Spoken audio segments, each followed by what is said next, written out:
નમસ્કાર વિદ્યાર્થી મિત્રો, હું નિકિતા પટેલ ફ્રોમ અશ્વમિક વિદ્યાલયા. આપણે સંધિ જે છે એ ભણી ગયા છે. હવે આપણે ગ્રામરની અંદર જ જોઈશું સમાસ. કે સમાસ જે છે એ 9મા ધોરણની અંદર પણ આપણે હિન્દી વિષયની અંદર પણ ભણ્યા છે અને ગુજરાતી વિષયની અંદર પણ ભણ્યા જ છીએ. તે છતાં પણ ફરીથી આપણે એકવાર એને જોઈશું અને સમજીશું. તો આપણે જોઈએ સમાસ. જો સમાસની અંદર તમે એની વ્યાખ્યા જે છે એ પરફેક્ટ સમજશો તો જ તમને એના ઉદાહરણો ઓળખતા આવડશે. એટલે કે એની વ્યાખ્યા જે છે એ તમારે ધ્યાનથી જોવાની છે અને એને સમજવાની છે દરેક સમાસની. તો સૌથી પહેલાં સમાસ એટલે શું, કે સમાસની ડેફિનેશન આપણે જોઈએ તો આ સમાસ જે છે એને આપણે સંધિ છૂટી પાડીશું તો થશે સમ પ્લસ આસ. બરાબર છે. તો સમ એટલે શું? સાથે. સમનો અર્થ શું થશે? સાથે.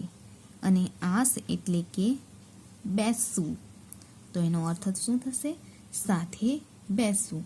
એટલે કે એક શબ્દ જ્યારે બીજા શબ્દ સાથે બેસીને અથવા મળીને એક નવો પ્રત્યય રહિત શબ્દ બનાવે છે તેને શું કહેવામાં આવે છે? સમાસ કહેવામાં આવે છે. તો આપણે એની વ્યાખ્યા લખીશું અહીં કે સમ એટલે સાથે અને આસ એટલે બેસવું. બરાબર. કે એક શબ્દ જ્યારે બીજા શબ્દ કે શબ્દો સાથે મળીને એક નવો પ્રત્યય રહિત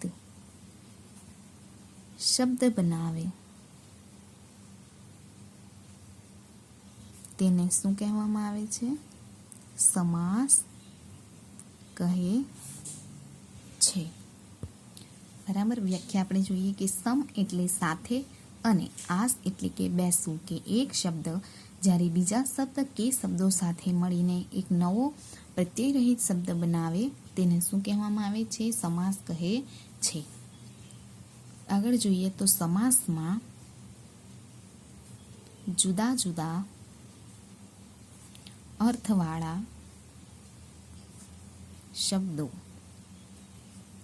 જોડાઈને નવા અર્થવાળો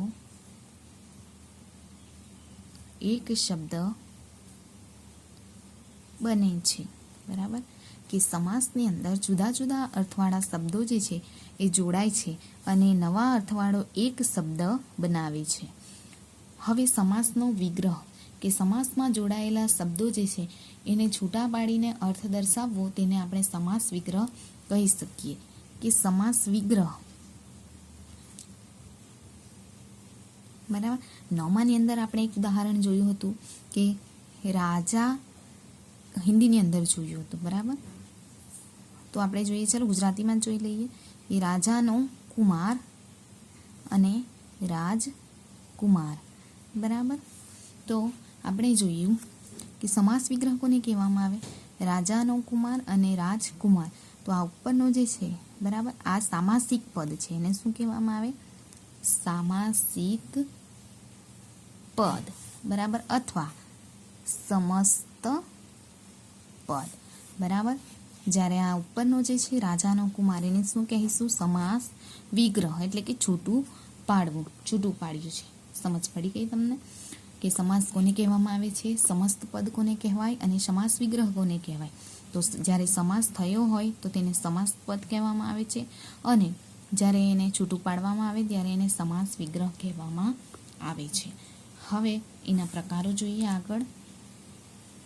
તમારા ટેક્સ્ટબુકની અંદર જોઈએ તો ફક્ત 3 જ ઉદાહરણ આપ્યા છે સમજવા માટે, પરંતુ પરીક્ષાની અંદર આપણે જોઈએ છીએ તો જેટલા પણ સમાસના પ્રકારો છે એ દરેક સમાસમાંથી તમને પૂછવામાં આવે છે. એટલે આપણે અહીં 3 જ સમજવાના નથી, પરંતુ જેટલા પણ સમાસ છે એ દરેક સમાસને આપણે જોઈશું અને સમજીશું. તો પહેલા એના પ્રકારો જોઈએ. સમાસના પ્રકારો. પહેલો પ્રકાર છે દ્વંદ્વ સમાસ. બીજો છે તત્પુરુષ સમાસ. ત્રીજો છે મધ્યમ પદ લોપી સમાસ. ચોથું છે કર્મધારય સમાસ. પાંચમું છે દ્વિગુ સમાસ. અને છઠ્ઠું છે ઉપપદ સમાસ. ટોટલ 6 સમાસ છે અને તે આપણે જોઈશું વિસ્તારથી. તમને પરીક્ષાની અંદર મોટા ભાગે કર્મધારય છે, તત્પુરુષ છે, દ્વિગુ, દ્વંદ્વ એ જ પૂછાશે. ઉપપદ સમાસ ઓછો પૂછાય છે, પણ આપણે સમજીશું તો ખરા જ. સૌથી પહેલાં આપણે લઈએ દ્વંદ્વ સમાસ. કે દ્વંદ્વ સમાસ કોને કહેવામાં આવે છે એ તમે 9મા ધોરણની અંદર ભણ્યા જ છે, એટલે તમને સમજવામાં સરળતા થશે. પહેલાં એની વ્યાખ્યા જોઈએ તો આ સમાસમાં પદો વચ્ચે એટલે કે બંને પદો વચ્ચે અને અથવા કે મૂકીને વિગ્રહ કરાય છે. બરાબર. જેમ કે હવે એનું ડેફિનેશન આપણે જોઈએ તો આ સમાસમાં પદો વચ્ચે અને અથવા કે મૂકીને વિગ્રહ કરવામાં આવે છે. કે સામાસિક પદ હોય, બરાબર, સમસ્ત પદ હોય, એ પદને છૂટું પાડવું હોય, બરાબર, તો એ સમયે અને અથવા કેનો જો ઉપયોગ થયો હોય તો એને દ્વંદ્વ સમાસ કહેવામાં આવે છે. બરાબર છે. તો ઉદાહરણ જોઈએ તો પહેલું ઉદાહરણ લઈએ. સોનું રૂપું. બરાબર. તો શું થશે? સોનું અને રૂપું. આપણે 9માની અંદર ભણી જ ગયા છીએ કે દ્વંદ્વ સમાસ જે છે એની અંદર બંને પદ જે છે, બરાબર, એ મુખ્ય હોય જ છે. બરાબર.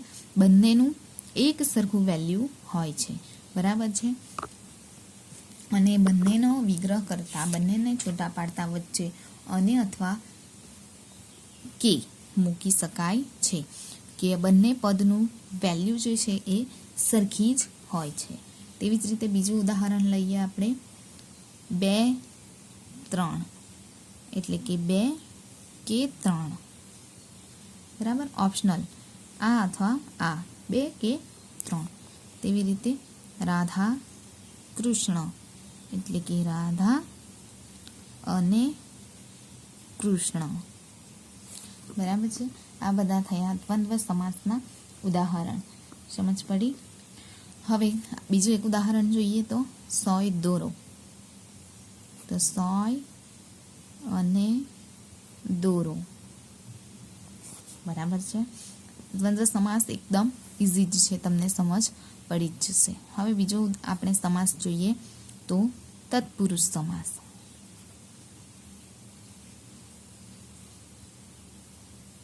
એની વ્યાખ્યા જોઈએ કે જે સમાસમાં પૂર્વપદ. હવે પૂર્વપદ અને ઉત્તરપદ એ સમજવાની જરૂર છે. તો આપણે આની ઉપરના ઉદાહરણમાં જ જોઈ લઈએ કે પૂર્વપદ કોને કહેવામાં આવે અને ઉત્તરપદ કોને કહેવામાં આવે. તો આને આપણે પૂર્વપદ કહીશું, પૂર્વ એટલે પહેલું, અને ઉત્તરપદ આને કહીશું પાછળનાને. બરાબર. એટલે કે તત્પુરુષ સમાસની વ્યાખ્યા શું છે કે જે સમાસમાં પૂર્વપદ એટલે કે આગળનું પદ જે છે એ ઉત્તરપદ સાથે એટલે કે પાછળના પદ સાથે વિભક્તિના સંબંધથી જોડાય. વિભક્તિના સંબંધથી જોડાય તે તત્પુરુષ સમાસ કહેવાય છે. બરાબર. હવે એની નવો શબ્દ છે વિભક્તિ. વિભક્તિ જે તમે નવમાની અંદર ગુજરાતીમાં ભણ્યા જ છો. વિભક્તિ કોને કહેવામાં આવે છે કે પ્રથમા વિભક્તિ, દ્વિતીયા, તૃતીયા, ચતુર્થી, પંચમી, ષષ્ઠી અને સપ્તમી, કુલ 7 વિભક્તિઓ છે. બરાબર છે. અને એ વિભક્તિના પ્રત્યે પણ તમને ખબર જ છે કે પ્રથમા વિભક્તિ જે છે એના વિભક્તિ પ્રત્યે એ, ને, થી, તેવી રીતે દ્વિતીયાના શૂન્ય, તે, તેવી રીતે તૃતીયાના થી, વડે, વગેરે એ બધી વિભક્તિ છે. બરાબર. નો, ની, નું, ના, થી, થકી, વડે, માટે, માં, ઉપર વગેરે એ બધી વિભક્તિ છે. તો જ્યારે આપણે સંધિ સમાસનો વિગ્રહ કરીએ તો એ સમાસ વિગ્રહની અંદર પૂર્વપદ મળે, ઉત્તરપદ મળે. તો એ બંને વિભક્તિના સંબંધથી જોડાય તો તેને શું કહેવામાં આવે છે? તત્પુરુષ સમાસ કહેવામાં આવે છે. ઉદાહરણ જોઈએ. પહેલું ઉદાહરણ જોઈએ તો દયા પાત્ર. હવે એનો વિગ્રહ કરીએ તો દયા ને પાત્ર, કે આ વ્યક્તિ દયા પાત્ર છે. આપણે કહીએ ને આ વ્યક્તિ દયા પાત્ર છે, કે આ વ્યક્તિ દયાને પાત્ર છે. આ થઈ વિભક્તિ. બરાબર. તમે વિભક્તિ ભણ્યા જ છો, તમને ખ્યાલ જ હશે. તે છતાં પણ આપણે એનું કોષ્ટક દોરીને જોઈ લઈએ વિભક્તિ, જેથી તમને તાજું થઈ જાય પાછું. કારણ કે વિભક્તિ જો તમે સમજશો તો તમને તત્પુરુષ સમાસ સમજવામાં એકદમ સરળતા થશે. વિભક્તિ, એનો સંબંધ અને વિભક્તિ પ્રત્યય, આ ફક્ત આપણે તત્પુરુષ સમાસ માટે સમજીએ છીએ. તો પ્રથમા,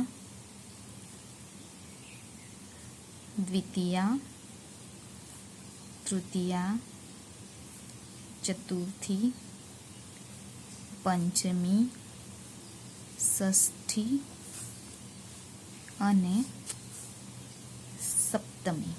બરાબર. હવે પ્રથમા વિભક્તિમાં કર્તા એટલે કે એ ને થી, એના પ્રત્યય કયા છે? એ ને થી. દ્વિતીયા કર્મ એટલે કે શૂન્ય, એટલે કોઈ પણ વિભક્તિ ના હોઈ શકે અથવા નહીં હોઈ શકે. તૃતીયા છે કરણ એટલે કે સાધન, થી, વડે. હવે ચતુર્થી વિભક્તિ છે તાદર્થ્ય એટલે કે તે માટે, એનો પ્રત્યય છે માટે. પંચમી છે અપાદાન એટલે કે છૂટા પડવું, એના પ્રત્યય છે થી, થકી, એ. ષષ્ઠી છે સંબંધ, નો, ની, નું, ના. અને સપ્તમી વિભક્તિ છે અધિકરણ એટલે કે સ્થાન દર્શાવે છે, માં, એ, પર. બરાબર. સમજ પડી? આ બધા જે છે એ વિભક્તિના પ્રત્યયો છે. તો તત્પુરુષ સમાસની અંદર આ બધા જે વિભક્તિ પ્રત્યયો છે એનો ઉપયોગ કરીને સમાસનો વિગ્રહ કરવામાં આવે છે. એટલે સમજ પડી તમને કે તત્પુરુષ સમાસના ઉત્તરપદ જે છે અને પૂર્વપદ જે છે એ આ વિભક્તિના સંબંધથી જોડાયેલા હોય છે. એટલે તેને શું કહેવામાં આવે છે? તત્પુરુષ સમાસ કહે છે. તો હવે બીજું જોઈએ આપણે ઉદાહરણ જોઈએ તો મનગમતી. એનો સમાસ વિગ્રહ કરીએ તો મનને ગમતી. બરાબર છે. તો ને કઈ વિભક્તિ આવે? દ્વિતીય વિભક્તિ ને. મનને ગમતી અથવા પ્રથમામાં પણ છે ને. સમજ પડી? કહેવાનો અર્થ કે તત્પુરુષ સમાસની અંદર પહેલું પદ અને બીજું પદ એ બંને વિભક્તિના સંબંધથી જોડાયેલા હોય છે. એટલે કે જ્યારે બંનેને છૂટા પાડીએ ત્યારે આમાંથી કોઈ પણ એક વિભક્તિ મૂકવામાં આવે છે. તેને શું કહેવામાં આવે છે? તત્પુરુષ સમાસ. બીજું ઉદાહરણ જોઈએ તો કન્યા પક્ષ એટલે કે કન્યાનો પક્ષ.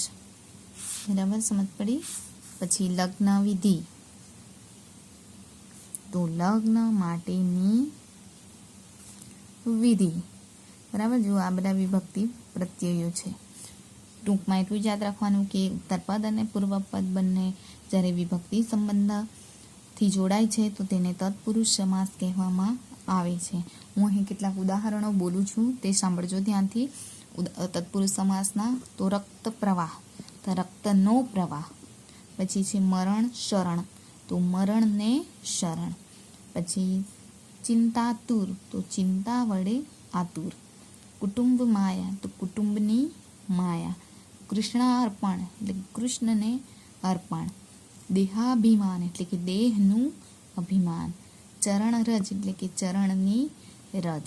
એવા ઘણા બધા ઉદાહરણો છે તત્પુરુષ સમાસના કે જે વિભક્તિના સંબંધથી જોડાય છે. તો હવે આજે આપણે આ વિડીયોની અંદર 2 જ સમાસ જોઈશું. નેક્સ્ટ વિડીયોની અંદર બાકીના સમાસ જે છે એ ભણીશું. Thank you.